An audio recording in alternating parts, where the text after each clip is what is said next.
Monsieur le ministre, Monsieur le général, Messieurs les présidents, Monsieur Picot, Mesdames et Messieurs, c'est avec grand plaisir que je suis avec vous ce matin pour lancer ce forum et pour vous présenter les activités de l'Union européenne destinées à rendre notre continent plus sûr et plus compétitif dans le domaine numérique.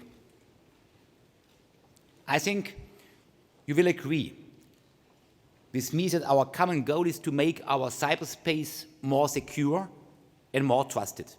Indeed, I strongly believe that cybersecurity is a shared responsibility. It concerns all of us. If we want to make sure that all Europeans can fully enjoy the benefits of the digital world and the digital union we aim to foster, we all have to contribute. Policymakers, industry, researchers, and citizens. Ladies and gentlemen, why do we need to act? Let me just go back in time for a moment to put things into perspective and to explain where we come from. When in early 2013 the European Union adopted the European strategy on cyber security, it was a premiere. For the first time, we sent out the strong message that cyber security is a challenge that needs a European response. And that is a challenge where European action can bring added value to activities carried out by member states. In 2013, the European Commission, together with the European External Action Service, set out a joint vision for an open, safe and secure cyberspace. Today, the majority of Europeans rely massively on digital technologies, networks and services. In fact, each year, 200 million Europeans buy products and services online. As for industry, digital technologies and the internet are nowadays pervasive in sectors such as transport, energy, health or finance, which become more and more dependent on network and information systems to run their core businesses. Our infrastructure also becomes more interconnected across borders and will continue to do so. Between 2014 and 2020, the European Union will invest more than 28 billion euros in improving trans-European energy and transport infrastructure. However, as our economies become more interconnected and digitalized, they also become much more vulnerable and exposed to cyber threats. Attacks, be they state-sponsored or come from terrorist background, or vulnerabilities due to human error, might disrupt the supply of essential services. Cyber security breaches occur with alarming frequency. Over 75% of small businesses and over 90% of large ones have suffered a cyber attack. And each one can cost up to 50 million, not to mention the market loss and reputational damage. As a matter of fact, cyber threats do not respect borders. We therefore must act together, not in isolation. And we need to remember that cybersecurity, data protection and online privacy are very closely linked to each other. The threat landscape has changed and threats have intensified since the adoption of the European cybersecurity strategy. However, our priorities and fields of action remain as valid as 3 years ago. Let me tell you where we stand on what I consider the cybersecurity policy priorities for the European Commission. First priority, enhancing cybersecurity capabilities and cooperation to across the European Union. Second, making the EU a strong player on cybersecurity. Third priority, mainstreaming cybersecurity in EU policy making. And fourth point, last but not least, ensuring high level of trust and privacy protection in the digital economy. Ladies and gentlemen, as we are meeting today in Lille, we should not forget that France has been a driving force in promoting safe, stable and open cyberspace in Europe. France has been also at the forefront of the cybersecurity legislation within the European Union. We truly appreciate the efforts of Member States to improve their cybersecurity. And at the same time, as cyberspace is borderless by nature, an EU-wide common approach to preparedness, resilience, risk management and cooperation is needed. That's why I was very pleased last month when we reached a political agreement in the difficult negotiations on the Network and Information Security Directive. This EU directive is a real breakthrough. It is the first comprehensive European piece of legislation on cyber security. The directive will improve the national cybersecurity capabilities across the EU, which are now uneven. Member States that need to improve their capabilities will be given the possibility to catch up with those who are best in class. This directive foresees that each Member State establishes a dedicated incident response team to enable rapid reaction to cyber threats and cyber incidents. The cooperation between the Member States, which now takes place in limited circles, will also be enhanced. The directive also has a focus on traditional, classical infrastructure. It provides for security and reporting obligations for companies managing critical infrastructure in key important economic sectors, such as energy, transport and banking, that use digital infrastructure to provide their service. Comparable obligations also apply to key digital service providers. Each Member State and each company covered by the directive will need to take their share of responsibility.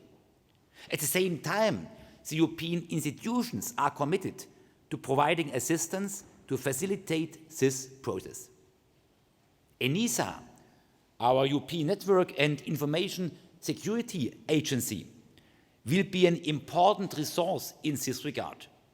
Some Member States may wish to call upon ENISA to help further develop the national computer security incident response teams.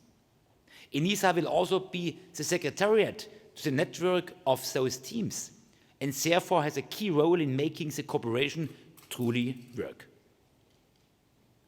CERT EU, on its part, is already today a trusted partner in operational cooperation and will further facilitate information sharing between our member states.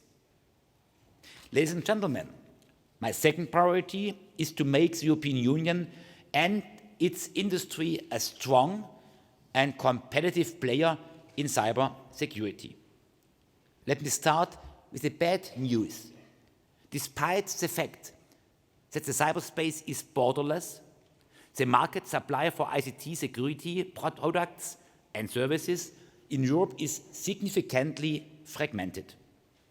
Some highly innovative European companies in this sector are still largely dependent on public procurement in their home country. Although our European companies are strong, innovative and offer the best products and services in the world, they often do not manage to compete on the European and global scale, just because they don't manage to scale up to a significant size due to the limited size of their national home markets, their fragmented markets. Too often, their home market is not the European single market, but their national market. As a consequence, they are more easily subject to mergers and acquisitions by non-European actors. The consequence of this market fragmentation is not only a limited competitiveness for our companies and a missed opportunity to job creation. This market fragmentation ultimately also provokes brain drain and loss of valuable expertise and knowledge from the European Union to other parts of the world. I want to preserve Europe's digital sovereignty, and I want to make sure we can rely on our companies and their knowledge in securing our digital economy. So we will need to change the current situation. The good news is that the digital revolution that is transforming our society and economy brings enormous opportunities, also for our cybersecurity industry. Trends such as Internet of Things, mobile health, self-driving cars, smart cities will increase even more the already high demand for security products and solutions. The global cybersecurity market is expected to be among the fastest growing segments of the ICT sector in the coming decade. In 2013, the cybersecurity market was worth $65 billion and is expected to grow to 80 up to $120 billion by 2018. So we need advanced cybersecurity solutions to make our digital market trustworthy and fully unlock its potential. And we need to strengthen our own cybersecurity industry to compete globally. If we grow stronger in this area, cybersecurity could become our competitive advantage. And this is why cybersecurity is one of the pillars of our digital single market strategy. By June this year, I will launch a cybersecurity contractual public-private partnership to stimulate the competitiveness and innovation capacities of the digital security and privacy industry in Europe. The setup of this PPP will help gather industrial and public resources to deliver innovation against a jointly agreed strategic research and innovation roadmap. By pursuing a better coordination with and between member states, we will maximize the available funds. By definition, the PPP will foster European cooperation, thus seeding the first elements for the development of a cross-border European market in cybersecurity products and services. We have recently launched a public consultation on this PPP and a broader set of possible industrial measures to accompany it. It's important that we get this right, so I encourage you to give us your input and your feedback. I'm very glad that the interest from the industry to our initiative is high. I see it as a strong sign of support that senior representatives of the 10 top European companies in cybersecurity have accepted to work on a report and draft recommendations on the needs of European cyber security industry. Ladies and gentlemen, I'm very much looking forward to receiving this report in a few minutes. The PPP is not the only initiative I have in mind to stimulate demand and nurture a European-grown cybersecurity industry. For example, we will look into how to facilitate European growth of companies by easing access to finance, and how to support the development of globally competitive clusters and centers of excellence. We will also consider whether additional work on standardization and certification might be useful. By helping European cybersecurity industry to thrive, I want to make sure that European citizens and enterprises have access to the latest digital security technology developments, secured infrastructures, and best practices which also respect our values. Ladies and gentlemen, let me now briefly focus on my third priority, which is mainstreaming cybersecurity in EU policies. This means embedding cybersecurity in relevant sectorial policy initiatives to make sure that it's taken into account from the very beginning. My objective is to make security by design and privacy by design primary requirements in all the relevant policy areas: health, transport, finance, energy, but also in the ICT field. Last but not least, let me touch upon very important aspect for digital economy, data security and privacy, which is also the key theme of this year's meeting in Lille. I strongly believe that protecting people's privacy and the security of their information is a precondition for a thriving digital economy. And that is why, next to the policies I mentioned earlier on, we have also foreseen specific initiatives aiming at preserving and enhancing trust in the digital services. Let me start with a general data protection regulation, which has just been agreed. It will enhance individuals' protection with respect to the processing of personal data by all organizations that offer their services on the European market, including companies established outside the European Union.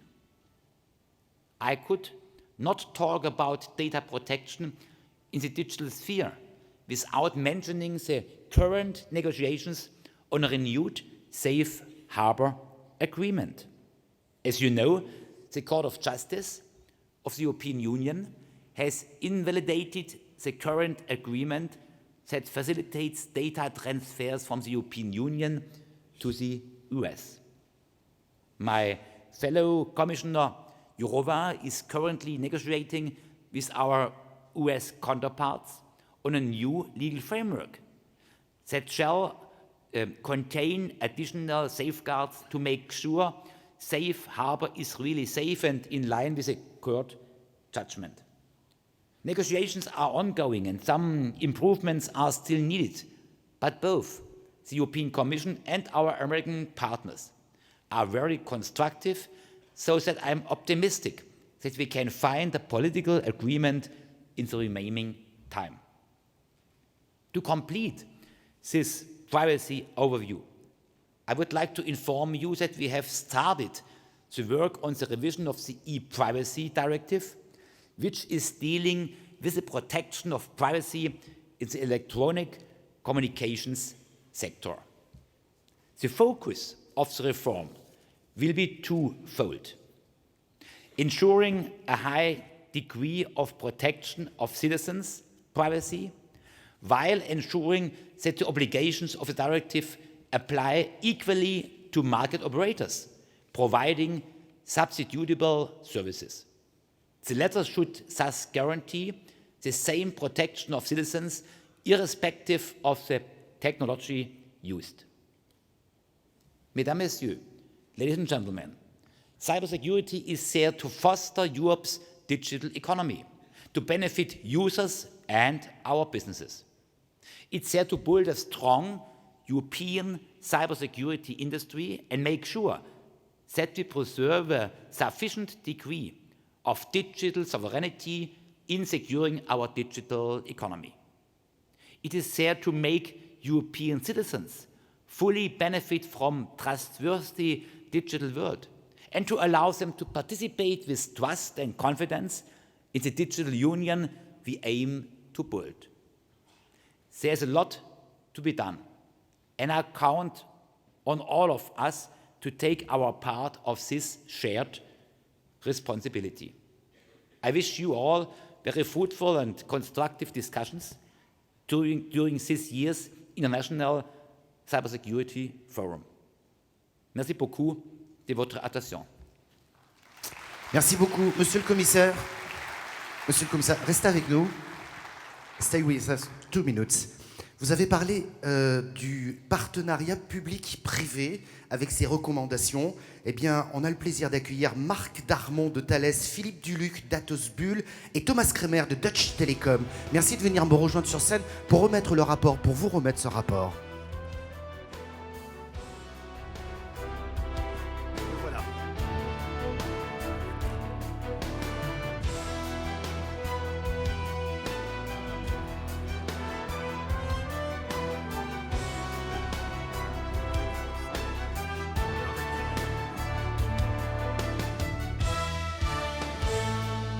Marc Darmon, peut-être une petite question.